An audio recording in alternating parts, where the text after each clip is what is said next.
pastaj shalë artificiale, kjo artificiale, kjo Google artificiale. Dhe gjitha këto janë artificiale, pra nuk janë të vërteta. Po. Po pse na u bë kaq e vërtet inteligjenca artificiale? Se kjo është pyetja. Okej, kjo është artificiale? Atëre kush ka ngel origjinal budallalliku? Atëre na ka ngel budalliku origjinal, të kapemi ke budalliku. Ja, rregulli i treshit.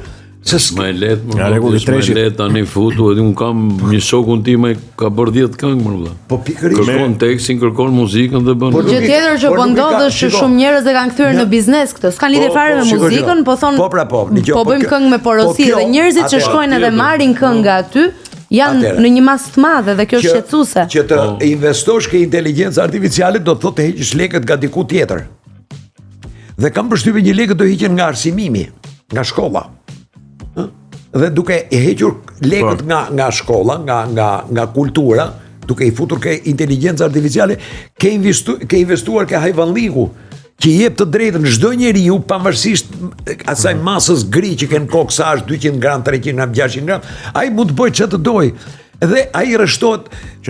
Ai në këtë rast i fiton lekët kollaj. Ky që thotë Eni ka bërë 15 këngë, ka fituar lekët.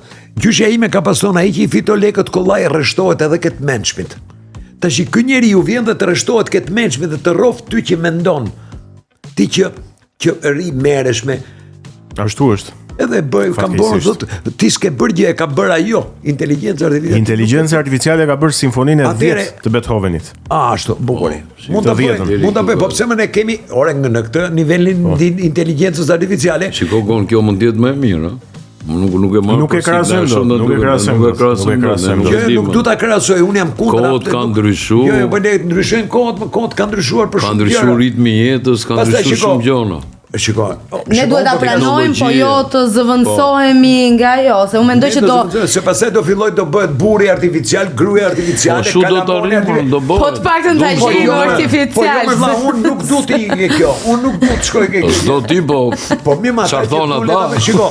Kjo gjëja e bërë në një formë pak më tjetër. Para ca vjetëve në Shqipëri erdhi dhe u çfaq në Pallatin e Kulturës, teatrin e operës dhe baletit me shumë tam-tam të rë.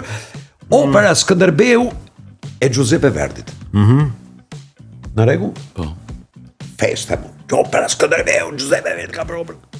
Nga opera Skënderbeu, vërtet Giuseppe Verdi ka bërë një operë që titullohet Skënderbeu. Nga opera origjinale e Verdit Skënderbeu në muzeun ose në arkivën e muzikës klasike që është në Firenze diku, ka ngelur vetëm një faqe, një pentagram, një faqe se nuk është pjesa tjetër e veprës. Pra vërtet është bërë, po nuk është kjo vepër. E futën në inteligjencë artificiale dhe ajo plotsoi. E morën ca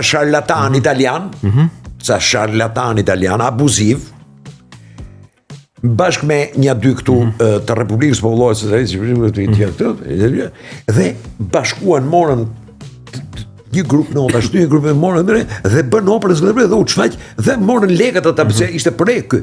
Tani në qoftë se inteligjenca artificiale bën këtë punë dhe na bën simfoninë e 10 të Beethovenit, është mashtrim. Është një sajes që nuk ka të bëjë më me krijimtarinë, nuk ka të bëjë më me ndjenjë, nuk ka të bëjë më me mendje, nuk ka të bëjë më se është si ai zëri që të thotë që abonenti është përkohësisht i dehur. Po. Ai zëri nuk të thot asgjë. Abonenti për momentin nuk mund të përgjigjet, ai zëri nuk thot. Po nëse ai zëri ty të përgjigjet dhe thotë ore nuk jam i mundur, ti e kupton që ai tjetri është në hall, ka i problem.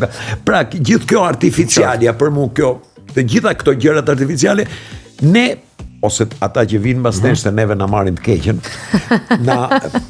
po i nxjerrin jashtë asaj kriterit të së vërtetës, jashtë asaj pjese ku njeriu duhet jetojë. Tash imagjino që mund të vi ajo është një ndarke këtu me i karrozë të bashkisë që fshi rrugën, edhe ajo mund të instaloj atë ChatGPT-n, edhe të vijë nesër mëngjes të komboj poezi, thotë, dhe ti thu po mirë më një gjë, gjithë ky investim që unë kom bën e kuptoj.